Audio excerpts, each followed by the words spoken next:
What's up everybody, my name is Hector and this is Torque Junkies. And if you watched this channel before, you all know that it's been a long time since I've been in the channel, but I thought what better time to come back than with the brand new Mark 8 2022 Volkswagen GTI. It's a really special car and I'm really excited to go over it. Let's get started. Coming at you right now. All right guys, so let's start with the front of the vehicle. Honestly, this was the part that really took me a long time to warm up to. When I initially saw this car before it was released, I wasn't a big fan of the kind of squash front end look of it, but actually over time after looking at it, I actually really enjoy it and I think it's a really good looking, aggressive front end. Love how the front is all open. It kind of reminds me of the R8.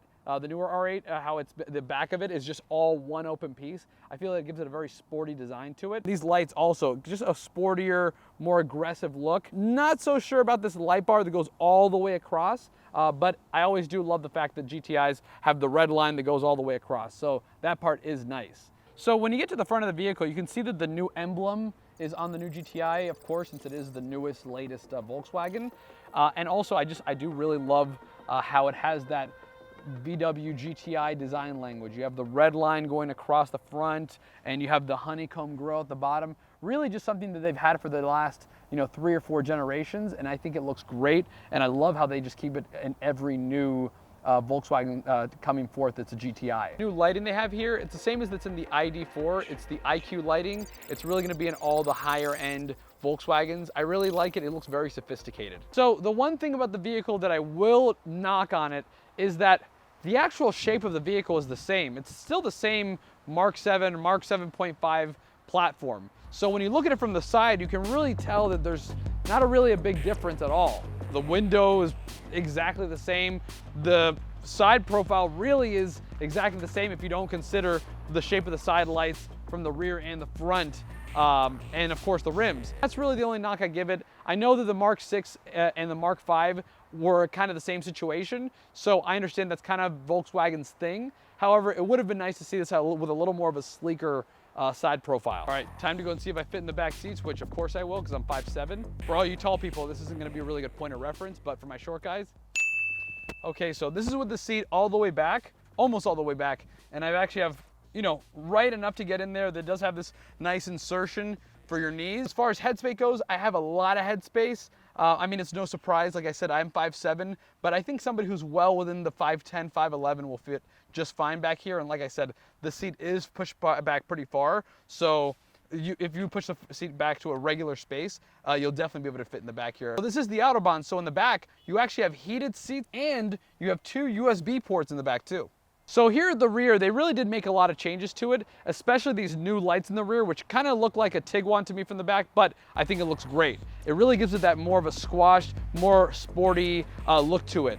Really love the fact that the GTI logo is actually be right under the emblem. The camera still pops out of it when you're in reverse. I always love that feature of the vehicle. All right, and of course you have with the GTI, the dual exhaust pipe. Of course, that's one of the ways you can tell the difference between this and a regular Golf, even though Volkswagen is actually not going to bring the regular Golf to the United States anymore. So now you just have the GTI or the Golf R. It's funny, when the GTI was out in the Mark 5, I always wanted them to do like a dual exhaust or center because the R32 had that. So I always wished it had it. So when the Mark 6 came out, I was super excited. And I love the fact that they've kept that going on since the Mark 6, 7, and 8 now. All right, so speaking of opening the trunk with the emblem, I think it's time to go and do the ultimate test for a review. And that's if can I fit in the trunk. Oh, there's a lot of crap in here, but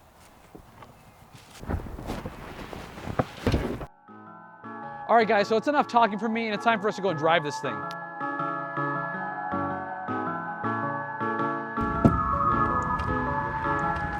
Expensive.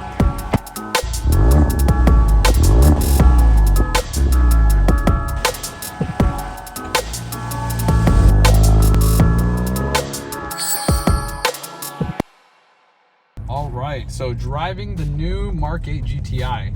So one of the things I noticed is that the new one now has a heads-up display, and I really like that. I felt like GTI or Volkswagen should have really added that a long time ago. The seats are very well bolstered. I really think that these seats, at least the upgraded seats, I haven't tried the cloth ones, but the leather ones definitely feel like an upgrade from the previous one. and you do have this nice AC or this nice cooling seats that are ventilated. So that's definitely a nice feature. You know, Volkswagen has never put that into a GTI, so I really like the fact that it has that on the actual bolstering and in the middle of the seat. The rear camera is pretty good. I wouldn't say it's like great. It's not like industry leading, but it's good. It's good enough. So over here with the shift knob, I actually kind of like it.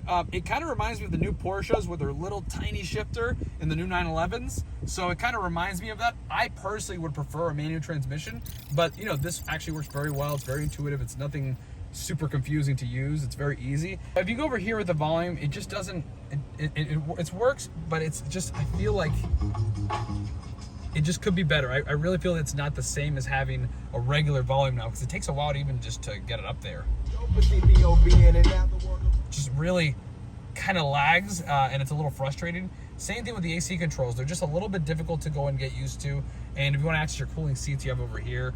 But like I said, it's kind of annoying. It's not really that user-friendly. I mean, yeah, you just press climate over here, and then you can adjust all your settings here.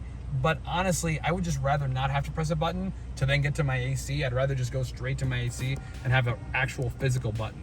Another thing too I would mention is that on the actual steering wheel, you have this brushed aluminum appearance to it, but it's not like the previous GTI where you had this, it really looked like it was metal. I know it was like kind of like painted on, or it was like a little bit of metal, but this here, it really does still look like plastic. It doesn't really look like metal. Maybe in the video it looks like metal, but in person, it's very obvious that it's plastic. Besides that, the digital display, actually, I love it. It's really nice, very easy to use. It just has a lot of functionality. I find myself really rather using all the buttons on the steering wheel and just working everything from the front dashboard. All right, let's just go and do a quick roll off and see how it goes.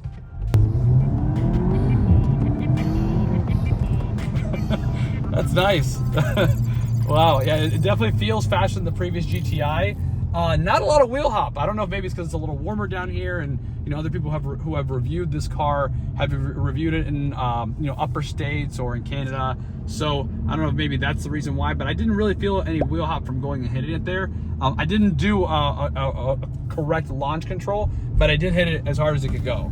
Besides that, I mean, it's a great car. The handling feels very good, feels very responsive. Overall, I think they did a great job. Like I said, would I change a couple things? Yes, I think that the volume knob, I would add that back in there, and they probably will. Honda did that, and they really made a big mistake with it. If you open the hood of the vehicle, you'll see that the paint, it looks like it's sprayed on, and that just kind of seems a little bit disappointing, that it's not really like where the old Volkswagens or even the previous generation, where they would just dip the entire frame, you know, into their paint process. So that's just kind of a sign of cost cutting. Like I said, other positive, again, is these seats. Super comfortable, and I really do like the steering wheel. It's very nice, and the digital dash is very well done, very easy to use, I would definitely say. All right, guys, that concludes our video. Really enjoyed the new GTI, the Mark 8. I think Volkswagen had a slam dunk with this new model. Like I said, a couple little nicks and knacks here as far as the quality of the MMI system, but overall, fantastic job. It's definitely a more fun car than it ever has been. I really wanted to come back to go and do videos because I really enjoyed this, very passionate about it. And the best part is I do have a team now to actually help with this video, so to bring better quality, just better cars, a lot of different selections. So you're gonna see a lot of cool videos coming from this channel. So if you enjoyed this video, please make sure to like and subscribe so we can keep doing more videos and more content like this. Thank you and have a great day.